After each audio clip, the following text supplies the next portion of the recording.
আয়াত 11 ইয়া আইয়ুহাল্লাযীনা আমানু ইযা ক্বিলা লাকুম তাফাসসাহু ফিল মাজালিসি ফাফসাহু ইয়াফসাহিল্লাহু লাকুম ওয়া ইযা ক্বিলা ইনশুযু ফানশুযু ইয়ারফাইল্লাহুল্লাযীনা আমানু মিনকুম ওয়াল্লাযীনা উতুল ইলমা দারাজাতিন ওয়াল্লাহু বিমা তা'মালুনা খাবীর।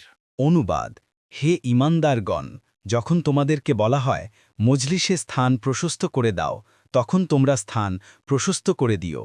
আল্লাহ তোমাদের জন্য স্থান প্রশস্ত করে দেবেন। আর যখন বলা হয় উঠো, তখন তোমরা উঠে যাবে। তোমাদের মধ্যে যারা ঈমান এনেছে এবং যাদেরকে জ্ঞান দান করা হয়েছে, আল্লাহ তাদেরকে মর্যাদায় উন্নত করবেন। আর তোমরা যা করো, আল্লাহ সে সম্পর্কে সবিশেষ অবহিত। আফসির ১ নম্বর ফুটনোটের বিবরণ।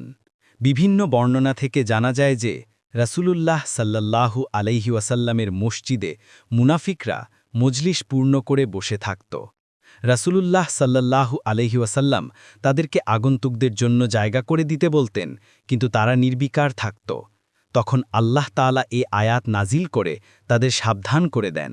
এক হাদিসে এসেছে, রাসূলুল্লাহ সাল্লাল্লাহু আলাইহি ওয়াসাল্লাম বলেছেন, তোমাদের কেউ যেন কাউকে উঠিয়ে দিয়ে সেখানে না বসে, বরং জায়গা করে দাও, আল্লাহ তোমাদের জন্য তা করে দেবেন।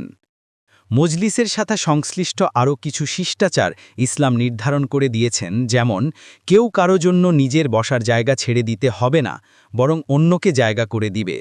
মুসনাদ আহমদ 2/338 483। অন্য হাদিসে এসেছে, ইবনে উমর রাদিয়াল্লাহু আনহু বলেন, কাউকে তার জায়গা থেকে উঠিয়ে সেখানে অপর কাউকে বসাতে রাসূলুল্লাহ সাল্লাল্লাহু আলাইহি ওয়াসাল্লাম নিষেধ করেছেন, বরং তোমরা প্রশস্ত করো এবং বড় করে নাও। বুখারী 2670। তাই কোনো ব্যক্তি আগমন করলে তার জন্য কি দাঁড়াতে হবে? এ ব্যাপারে আলেমদের মধ্যে দ্বিমত আছে। কারো কারো মতে আগমনকারীর জন্য দাঁড়ানোর অনুমতি আছে। তারা তাদের মতের সপক্ষে রাসূলের হাদিস তোমরা তোমাদের নেতার প্রতি দাঁড়িয়ে যাও বুখারী 3043, মুসলিম 1768, কিন্তু অধিকাংশ আলেমগণ এটা করতে নিষেধ করেছেন। তাদের দলিল হল রাসূলের হাদিস, কেউ যদি এটা পছন্দ করে যে মানুষ তার জন্য দাঁড়িয়ে থাকবে, তবে সে যেন জাহান্নামে তার অবস্থান করে নিল। তিরমিজির 2755। তারা পূর্ববর্তী হাদিসের উত্তরে বলেন, হাদিসের শব্দ হল কুমু ইলা সাইয়্যিদিকুম, যার অর্থ তোমরা দাঁড়িয়ে তোমাদের নেতার প্রতি ধাবিত হও। এর অন্য বর্ণনায় এসেছে কুমু ইলা সাইয়্যিদিকুম ফা আনজিলুহু, অর্থাৎ তোমরা তোমাদের নেতার প্রতি ধাবিত হয়ে তাকে নামিয়ে নাও। মুসনাদে আহমদ 6-142 হতে 143। এ বর্ণনা থেকে স্পষ্ট বোঝা গেল যে এখানে তাকে ঘোড়া থেকে নামিয়ে নেয়ার জন্যই দাঁড়াতে বলা হয়েছিল, কারণ তিনি যুদ্ধে আহত হয়েছিলেন, সেজন্য হাঁটতে অক্ষম ছিলেন, ফলে তাকে বাহন থেকে নামিয়ে নেয়ার প্রয়োজন ছিল। সুতরাং কারো জন্য দাঁড়ানোর পক্ষে শক্তিশালী কোনো প্রমাণ নেই। কোনো আলেম অবশ্য এ ব্যাপারে বিস্তারিত মতামত দিয়েছেন। তাদের মতে সাধারণ অবস্থায় যেভাবে মানুষ মানুষকে দাঁড়াতে বাধ্য করে সেভাবে জায়েজ নেই, তবে কেউ সফর থেকে আসলে বা কোনো ক্ষমতাশীলের ক্ষমতায় প্রবেশ করলে ক্ষমতাশীলের প্রতি সম্মান করতে ও তার নির্দেশ বাস্তবায়ন ও তার সম্মানের দিকে খেয়াল রেখে দাঁড়িয়ে যাওয়া জায়েজ, এবং এটা হিকমতেরও চাহিদা।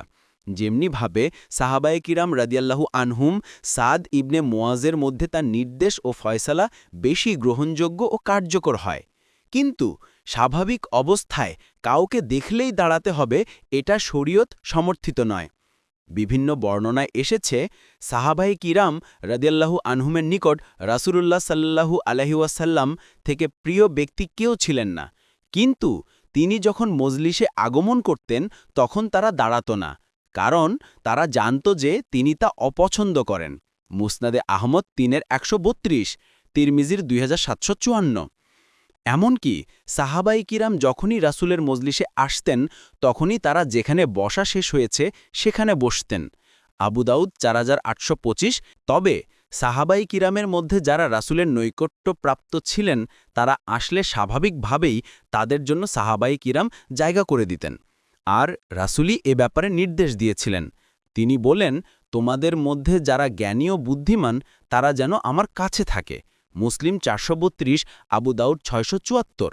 সেই হিসেবে আবু বক্কর সাধারণত তার ডান পাশে, ওমর বাম পাশে, উসমান ও আলী রাদিয়াল্লাহু আনহুম সামনে বসতেন, কারণ তারা ওহী লিখতেন। তবে কোনো ক্রমেই কারো অনুমতি ব্যতীত দুজনের মাঝখানে বসে দুজনের মধ্যে পৃথকীকরণ করা যাবে না। রাসূলুল্লাহ সাল্লাল্লাহু আলাইহি ওয়াসাল্লাম বলেন, কোনো লোকের পক্ষে এটা জায়েজ নয় যে সে দুজনের মাঝে পৃথকীকরণ করে বসবে তাদের অনুমতি ব্যতীত। আবু দাউদ 4845, মুসনাদে আহমদ 2-213। 2 নং ফুটনোটের বিবরণ।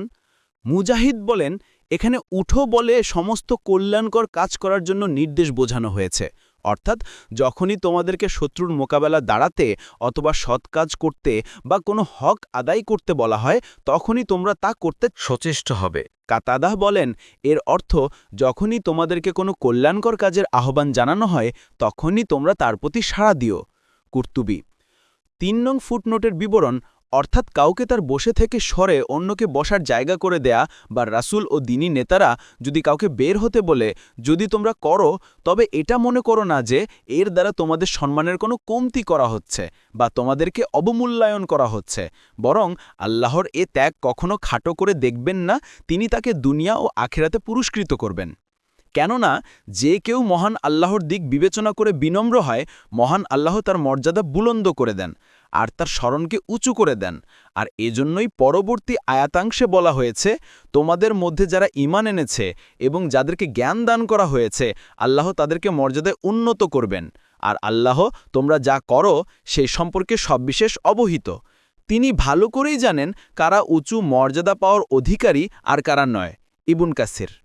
আবু তুফাইল আমের বিন ওয়াসিলা বলেন, ওমর রাদিয়াল্লাহু নাফের বিন হারেসকে উসফান নামক স্থানে দেখা পেলেন। তিনি তাকে মক্কার গভর্নর নিযুক্ত করেছিলেন। ওমর রাদিয়াল্লাহু তাকে জিজ্ঞেস করলেন, তুমি উপত্যকাবাসীদের উপর কাকে দায়িত্ব দিয়ে এসেছ? আমের বললেন, আমি ইবনে আবজার উপর তাদের দায়িত্ব দিয়ে এসেছি। ওমর রাদিয়াল্লাহু বললেন, ইবনে আবজা কে? আমের বললেন, আমাদের এক দাস। ওমর রাদিয়াল্লাহু বললেন, তাহলে শোনো, আমি তোমাদের নবীকে বলতে শুনেছি, তিনি বলেছেন, নিশ্চয়ই আল্লাহ এ কুরআন দ্বারা কাউকে উচ্চ মর্যাদায় আসীন করবেন আর কাউকে অধঃপতন ঘটাবেন। মুসলিম 817।